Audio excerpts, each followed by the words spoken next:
While a lot of Americans can't afford the cost of childcare, they want to take the very programs that we use to make childcare more affordable and give them to fraudsters who are illegally in our country to begin with. These are not politicians who care about you. They care about keeping the fraud going. You view your role as supporting agencies to do their job, but not holding them accountable. Am I understanding that? Madam Chair, we do not have a tool to hold agencies accountable. What did happen was organized criminal networks that exploited autism services by opening fake centers, billing for children that did not exist, billing for services never delivered, and stealing millions of taxpayer dollars in the process. These are not minor compliance issues. They are criminal enterprises. Families trusted that the government was protecting the integrity of the system. It failed.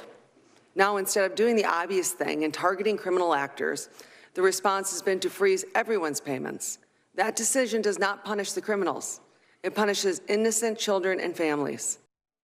That was Vice President J.D. Vance slamming frauds in Democrat states like Minnesota. Also, that was a Tim Walz appointee in charge of Minnesota State Bookkeeping Department, saying they don't have the tools to hold state agencies accountable if they let billions fly out the door in frauds. And that was Jennifer Larson testifying yesterday on Capitol Hill about her company getting really hurt because of the ongoing frauds in Minnesota. Look who's here, that Minneapolis small business owner, Jennifer Larson.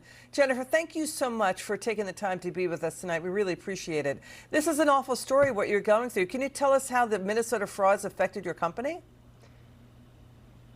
It's devastating and all other providers like me who've been doing this for years to take care of children in Minnesota and to do it right.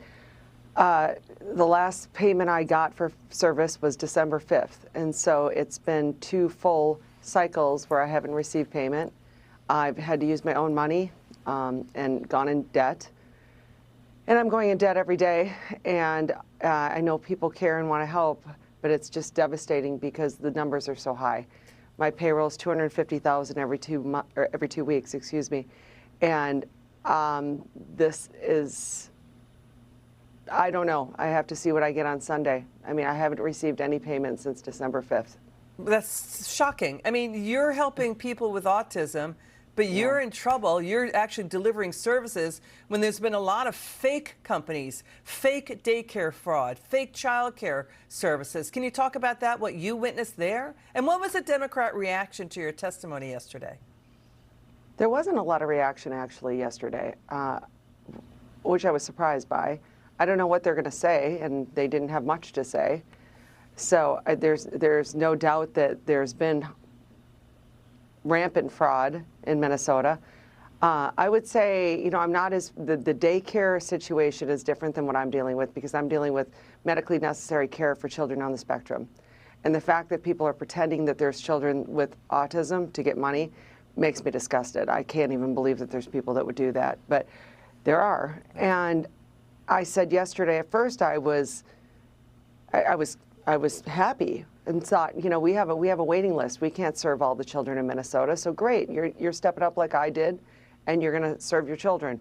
But then when it got to be 50, 60, 100, 200, 300, 400 centers, red flags started to go up. That's insane. 300, 400 centers. Wow. Jennifer Larson, thank you for giving us that detail. We're so sorry what's going on with your business. We'll stay on the story, okay, Jennifer Larson? Thanks for joining us. It's good to see you.